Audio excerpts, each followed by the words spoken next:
Good morning, everybody, and welcome to our webinar on the IPM performance for the month of March. So, in today's session, we have divided the session into uh, different parts. The first part we will be discussing about the IPM performance. Then we have top corporates, top 40 brands, some key takeaways from the IPM performance for the month so far, and opinions that matter, the much wanted section in our entire analysis. Coming to the IPM therapy performance, while at a MAT level, the IPM has shown a robust growth of around 14% in terms of value, 14 or 15% in terms of value, and 8% in terms of unit. What we are seeing is for the month of March, the IPM has shown a degrowth, a value degrowth of 2%, and a value degrowth of unit degrowth of close to 9%. Now, if I want to see historically what is the monthly growth that IPM shows in the month of March, it is usually in the range of 9% to 11%. But the very fact that the IPM has shown a degrowth of 2%, it indicates that this is a direct impact of the high demand phase that was witnessed in the COVID second wave. Essentially, the entire IPM had grown very well in this second wave of COVID, and that has now started reflecting in terms of growth for the month of March. Now, which are the segments which are highly impacted in terms of degrowth? It would be among the bigger segments, it is the anti-infectives and the nutritional segments, and among the relatively smaller segments, it is the vaccine segment which has shown a high degrowth.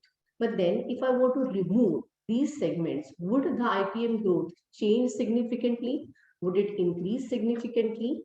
Let's look at that.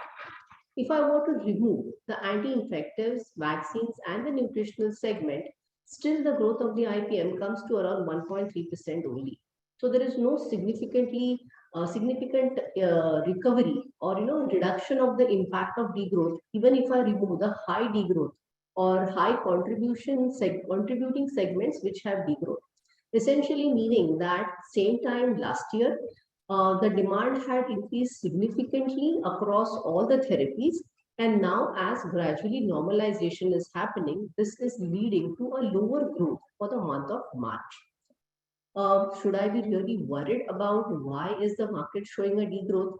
We really need to look at the long-term trends because we cannot be looking at market in isolation. It's like these are the COVID years, things were not in line with the normal long-term trends. But if I look at the long-term trends of the market, a 2% degrowth is not a threatening thing or something to worry about. As we move ahead, let us look at the picture.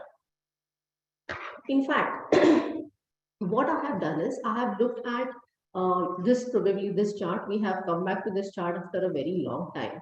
So what we see over here is the COVID drugs and the non-COVID drugs. Now, when I'm looking at MAT March data, I'm including all the 12 months, which includes those March, April, May months where the demand for COVID drugs was higher. In that data, we see that the COVID drugs were contributing to around almost 40% of the IPM and non-COVID around 60%. But as the COVID paranoia comes down and the demand for COVID drugs is also coming down, this ratio has now come to almost 30-70%. While the COVID drugs have now started degrowing, but the non-COVID drugs have not started so much pickup in terms of growth. So while the degrowth is propelled by the COVID drugs, non-COVID drugs are also not showing a significant recovery. If we look at the long-term trends, if you remember this chart, we used to see this chart. We had seen this chart same time last month, wherein we had seen that for the month of February, the IPM had come down significantly, not in line with the long-term trend. In this graph, what we have done is we have plotted the month-on-month unit trend right from January 2017. And on this actual unit trend, we have plotted a linear trend line. Same thing we have done for value. If you see, to a great extent, IPM always falls along these linear trend lines. It's only in the COVID years that it actually showed an aberration and moved significantly away. Both the lines moved significantly away from the linear trend lines. However, as the wave 2 also declined, things started normalizing. The trend lines now started coming back to the linear trend line. The month of Feb was a little unusual phenomena where it deviated much away from the linear trend line. But as we look for the month of March, it has now started showing a good uptick and is now trying to show a recovery, trying to go back to the normal linear trend line. Now, this phenomena, are we seeing it only in specific areas, or is it across all therapy areas that this phenomena is being seen? It is essential to look at this phenomena across at least for the top 10 therapy areas, because top 10 therapy areas contribute to almost 85 to 90% of the IPM. So if this phenomena is being seen across top 10 therapy areas, then probably a degrowth of 2% that we are seeing in this month may not be of much concern. So let us go. So let us go to our first top therapy area, which is the anti-infective therapy area, which is the biggest therapy area. After a strong downward dip, it has now started moving up. Now, this upward movement of the anti-infective therapy is actually because of other drugs which have now started moving up very well. The direct COVID usage drugs have now started degrowing, and other drugs have started moving up. Similarly, in case of cardiac therapy, you can see that the cardiac therapy, the value as well as units line is moving back to the normal trend lines. The next therapy is the gastrointestinal segment, which had shown a significant dip in the month of February, but in the month of March, it is showing a very good recovery. Same analysis for the anti-diabetes therapy, which showed a dip in the month of February, but is showing a recovery for the month of March. The nutritional segment, a segment which was high in demand during the COVID times, even first wave as well as the second wave. In the month of February, it showed an unusually high dip, but then in the month of March, it is moving up very well. Respiratory segment is one segment where I am not seeing this uptick. Among the top therapy areas, this is the only segment where I'm not seeing that sort of positive uptick. Otherwise, majority of the therapy areas have shown a good upward movement. The next therapies are the pain analgesics. Though the value unit trend is still flat, the value trend has started moving up. Derma segment also, if I were to see overall the degrowth of the derma segment, it would be around 3%. But if I were to look at the value and unit trends of the derma segment, they are still going back. They are also going back and touching the normal linear trend line. Next segment, the other two, the neuro-CNS segment, which usually sees a upward, a strong upward and downward waves throughout. As far as unit consumption is concerned, probably many people stock a good amount of quota for 2 months, 3 months. That's the reason why we see this type of wavy behavior. But this neuro-CNS segment, which had shown the strongest dip almost in the month of February, the sale was somewhere what they had seen in the month of May 17. Now, this neuro segment also has started showing a strong upward movement as far as the unit consumption is concerned. Similarly, the gynecology segment, where both the unit and value trends have now started showing a good upward trend. So net, what I want to say is, even if the growth of the market looks less, all the segments may not be degrowing. There may be a few segments which are degrown heavily. Rest of the segments have not shown a robust growth. But what we need to see from a long-term perspective, that the market is recovering and it is trying to go back to its normal, linear trend line, which has existed for several years. Coming to the growth drivers. Coming to the growth drivers of the market, what we are seeing is, as we had seen for the month of February, even for the month of March, there is a negative growth in terms of volume. So it is volumes which have majorly driven the growth down. So this is impact of basically in the month of in the COVID months, as in the month of March, April, May, the demand started moving up. For certain products, it is those products which are very low in demand, and that's the reason why we are seeing this type of volume degrowth. If I look at all the core therapy areas, almost all the core therapy areas for the month of March have started showing a very strong volume degrowth. There is a good price driven growth. So price hike is somewhere, helping the therapy areas to manage and still, stay on a positive track. But otherwise, what we are seeing is the volumes are actually pulling down the growth of majority of the markets. Coming to the top 40 corporates. Now, it is essential to look at the top 40 corporates because these top 40 corporates, they contribute to almost 80-85% of the IPM. So whatever is the performance of the top 40 corporates is usually reflected in the performance of the IPM. So if I want to look at the top 20 corporates which contribute to almost 68 to 70% of the IPM, despite a strong negative growth in not sorry, despite a slight degrowth for the month of March, we have seen that there are certain companies like Sun, Mankind, Torrent, McLeod's, Intas, USV, and IPCA, which have managed to have a good positive growth.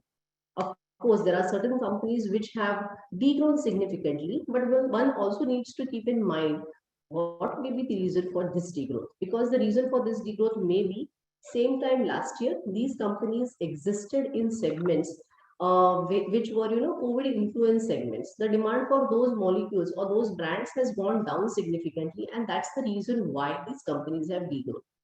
If one were to look at the, how the company would perform, probably, 4 months down the line, 6 months down the line, we should do a similar analysis of the long term trend that we had looked for therapy areas. A similar analysis needs to be done even for those companies so that it gives us an assurance that this degrowth is a short term or a very short term phenomena, and the company will be recovering soon. Coming to the next 20 companies also, despite the challenging situations, we have seen Eris, Ajanta, Laranon, Hegde and Hegde, Corona, and Systopic. These are the companies which could manage or manage to have a positive growth despite the market showing a deep. Coming to the top 40 brands. Now, there were certain brands which had a very strong influence as far as the pickup was concerned because of COVID. Now, those brands, obviously, because the COVID phenomena has reduced, their ranking would go down. But then we are seeing gradually the old established brands like Glycomed GP, Augmentin, Mixstar, Lantus, all these brands have now started going up and moving to their own positions. In fact, for the month, Glycomed GP stands to be the number one brand, showing a healthy value growth of almost 10%. So even though the market has degrown by, its market is showing a value degrowth of 2%, there are certain robust, strong brands who in these challenging situations also continue to show a very strong or a very strong and positive value as well as unit growth. Glycomed GP, Augmentin, Udiliv, Foracort, Thyronorm, Manforce, Rosuvas, and Pan are some of the brands which fall in the top 20 brands. In the next 20 brands, we see a bigger chunk of brands which continue to show a robust positive growth. Zerodol, Ultraset, Novomix, Duolin, Pantop, Pan-D, Budapot, Levipil, Shelcal, and T-Back. These are the brands which, in a challenging, not challenging, or a degrowing, -2% degrowing market, still these brands have managed to have a positive growth. The performance of this type of double digit growth or a 10% growth and above becomes commendable because these brands have got a relatively bigger base as compared to the other brands. So these brands have managed to grow well, show a growth of show a double digit growth where the market is degrowing by 2%. This itself shows that there is a lot of effort, a marketing or a push effort that has been happening the post-COVID era for these brands. So the key takeaways from this analysis, what we feel is though the market seems to be going on a downward slope so far as the growth or value growth is concerned, if one looks at the long-term value and unit linear trends, we really need to appreciate the market because it is striving to come back towards the normal trend lines. COVID wave 2 high demand surge may continue to show the market on a negative growth track for another 2 months or so. because we had seen same time last year the market had grown by almost 50%. So we should not look at a short-term trend. It makes sense to look at the long-term trend to assure that the market is bouncing back. Among the top 40 corporates and brands, there are a significant few who have managed to overcome the market degrowth challenge. So with this, we move to our next section, which is opinions that matter. And here we have a very interesting and lively discussion with Mr. Vishwanath Saru, who is considered to be one of the experts in having turnaround strategies for different companies. He would be discussing with us on his insights from implementation of turnaround strategy for Bharat Serums. So instead of me talking about Vishwanath Saru, let us start his interview discussion and understand and get insights from his turnaround strategy aspects.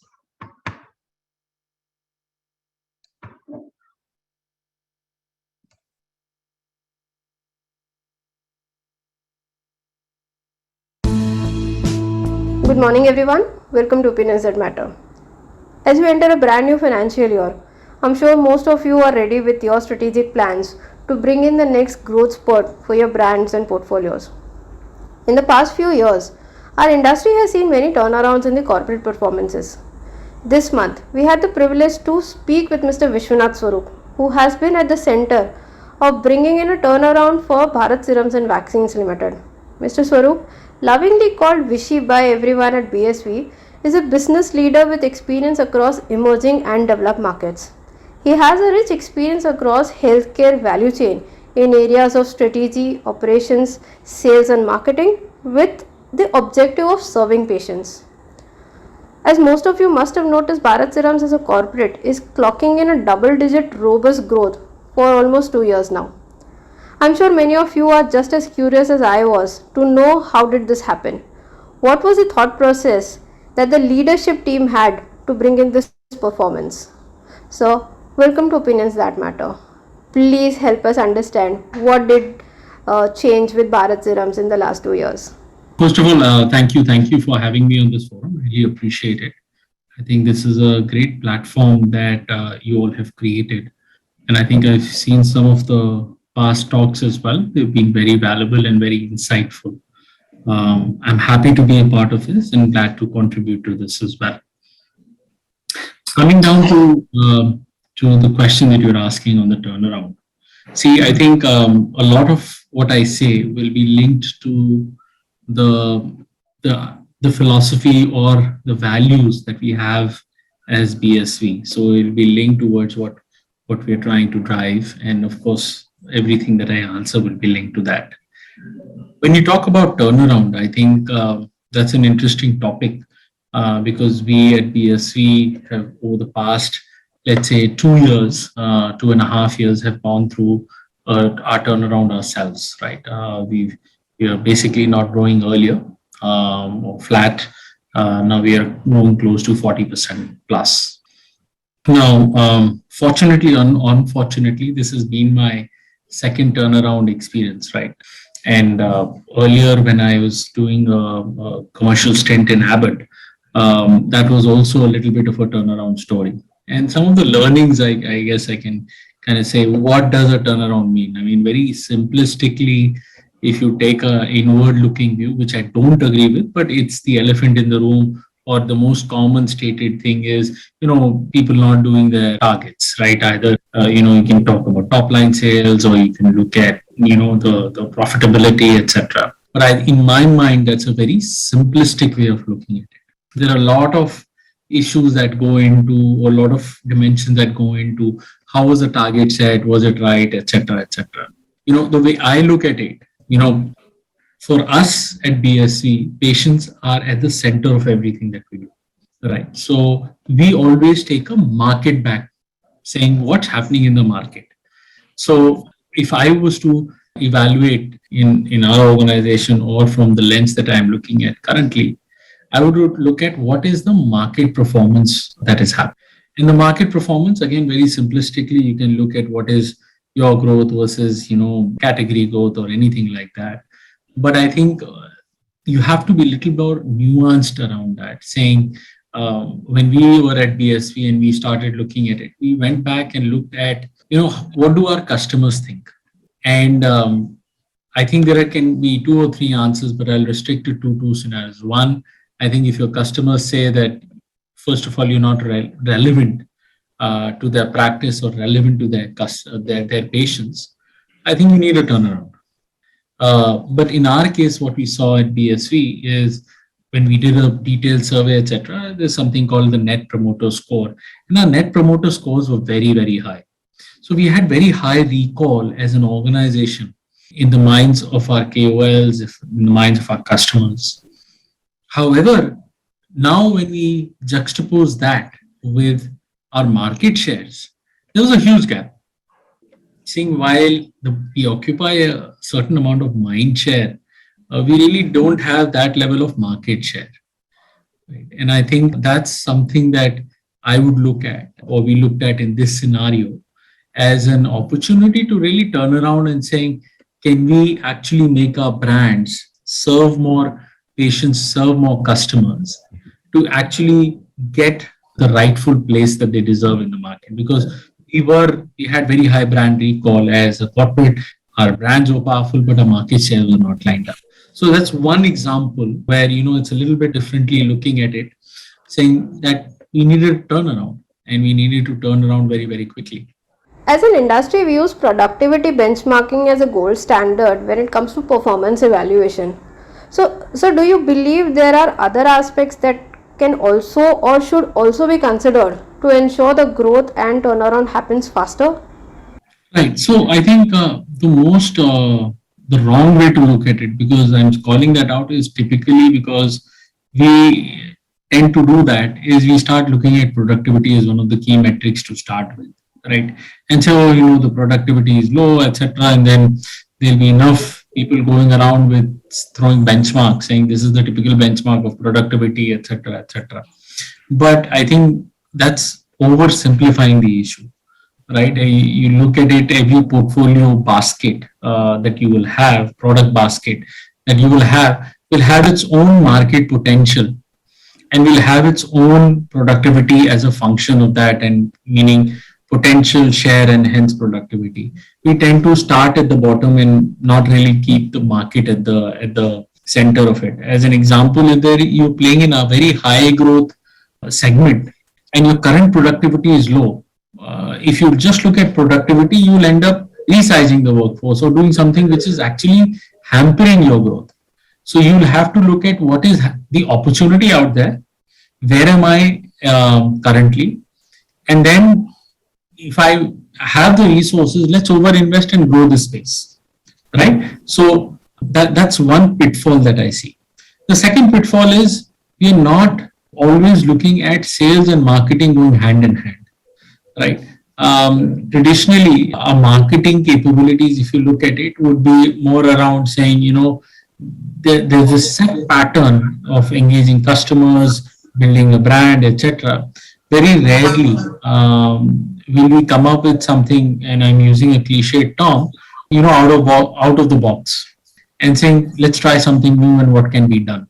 Anything that you do, you have to do it not just with marketing, in the marketplace through your sales arm. I don't see that happen very, very frequently. So I wanted to have your views on learnings that we have had in the last 2 years, especially the lockdown phase where physically meeting our customers was just not possible for us. I remember sitting in discussions, we need discussions where saying, why do you need report detailing? How will it help? The person has to go, and if you don't go, the call will not happen, your brand will suffer, you'll not be able to get your communication. In my mind, you just take a step back and see what COVID has taught us. When lockdown 1 happened, you know what? First of all, we didn't know what to do. Clearly, and if I knock on ourselves, if you look at how our volumes just dropped, we didn't know what to do at all. What's happening? Now, if you juxtapose our sales volumes with the sales volume of any technology company then, and case in point being Zoom, they probably had their best quarter, right?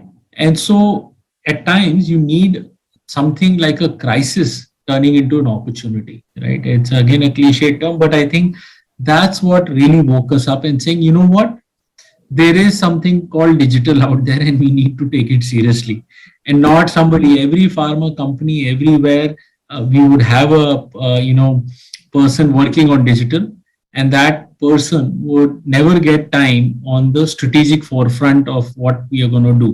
But COVID all of a sudden put the limelight on that little junior person in the organization and say, all of a sudden we need this done, and we need this done in 24 hours. And so, at times you kind of have to go through those knee jerks a little bit to kind of wake you up. And I think that was a big wake up call for us as an industry. Now, you have worked in various industries and across various functions. So, you have a lot of experience when it comes to how well or how fast a change is adopted by the industry. Does your experience say that we as an industry, the pharma industry, is a little reluctant when it comes to adoption of changes? On the flip side, right, I do side with where we are also. I don't want to be overly critical. See, any regulated industry, you see any you can take a pick. I think when there is a highly regulated industry, you will have a little bit of an adoption hitch, so to say. Anything new coming in, because you have to kind of, I've worked in FMCG also, right? Changing a pack size or changing, the packaging of an FMCG product is literally a week's job, right? And that's it. Now, you compare that with what we do. We'll have to go through and rightly so. I'm not criticizing the regulators in any way, because we are dealing with life. Products are life changing and life saving. And I think we can't be overly critical saying, FMCG has done that. But look at what we do in the marketplace and what our products do in the marketplace. And we need to be proud about that as well. So it's okay, it's fair to be critical, to see how we can improve as an industry, get new things, digital being one of the biggest ones for us, but not be overly critical. I'll give an example of what we have done. We've launched something called bsvwithyou.com. Now, when we started this off, of course, this was in the midst of the pandemic. We said, how do we create a knowledge hub for our doctors or our customers so that they can continue to get cutting edge scientific and clinical inputs from world over, right? So, of course, it's became a knowledge portal. And I'm happy to say we've got around 12,000 HCPs registered for that, right? And they are on our portal. And this is primarily a women's health and IVF focused portal. So we've got the best of the best contributing and consuming information. But you know what? That one thing we realized, saying knowledge portal, what's new in that? How do we start creating an ecosystem for women's health around that? And that's the big challenge we're dealing with. Of course, now as soon as you go there is regulatory issues, etc., and all that. And they're right. I mean, again, I'm not being critical, but that's the challenge for us. That now that we've embraced technology, how do we work with the regulators to make it more pragmatic, to bring new solutions for our patients to the market? And I think that's what we are working at BSV, saying not just a knowledge portal for our customers, but expand that horizon and saying everything women's health can be available in this. And then how do we go direct to consumer or direct to patient in this? Because of course, there are ethical lines around it. We'll have to say how we do it, etc. Be very, very clear on that. But I think that's something that we need to evolve and do it at BSV. And then, of course, I think the industry will also embrace that, and we'll see that movement happen very quickly. Sir, in your experience, how are the challenges different for a mid-sized company like BSV compared to the startups? And is there a way where we benefit from the startup ecosystem in bringing about a growth trajectory for our industry? So from our side, I think at BSV we are clearly, mid to large size pharma player. We've just recently shown our intent, and again, it's not closed as yet, but yeah, it's out in the media, so I can share. We are close to acquiring one of the women's health businesses, right? So very clearly, we are scaling up, and we are going to be one of the larger players and be the number one women's health player in India of relevant women's health player, right? So that we are going to take care of. Now, as we are doing this, we are working with a lot of startups to bring some very interesting concepts to the market as well, right? Now, they can be in the space of devices and diagnostics. So we've tapped into the ecosystem over there. Now, one of the things that we've learned is the problems or the issues that they face, we just take them for granted. For a company our size, working capital, of course, we need to optimize, etc. But it's not something that keeps us awake at night. For a startup, when you're dealing that, their challenges are very, very different. They are looking for survival. They are looking for funding. They are looking for working capital. How do we get the next, so to say, leg of growth? What's the new product, etc. So they have a lot of challenges, which in our kind of a setup are kind of at some level taken care of already. And I'm coming from an angle that when you try to partner with them, you've got to provide and you've got to ensure that it's a mutual win-win, and that's a difficult thing to do. It's easier said than done, but I think that's what we are trying to do and bring to the market. On the flip side, I think the startups, I think what is in their advantage is they don't have baggage of experience, if I may say. And that's a huge positive that I see, because when you start talking to them, they never bring up saying, this has always been done this way. And that's one of the most common things that you hear of a new idea when you float around it in our industry, saying aisa hota nahi hai, or it has never been done, how can you do it, etc., etc. And that's one of the most common resistance points that we see, points of resistance. But when you're working with a startup, it's a breath of fresh air. They say anything is possible. Let's figure out what are the problems and how do we start solving them one at a time. And I think that's something that we are really enjoying, we are thriving in.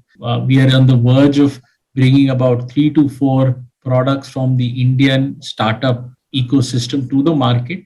Again, very relevant to our space of women's health, very relevant to critical care space. And those will be first in market and at times first in the world products. And we have very high aspirations for that. But again, thanks to the ecosystem of startups in India, which has enabled that. So, thank you so much for this interaction. I must mention that you obliged us by giving us this interview, even though your health is not up to the mark. This gesture gives us the confidence that we are, in a small way, adding value to the industry through these discussions. Let me also take this opportunity to remind our audience that the AWACS Awards have been announced to be held this year in November. Thank you all for joining us today morning. Have a great financial year ahead.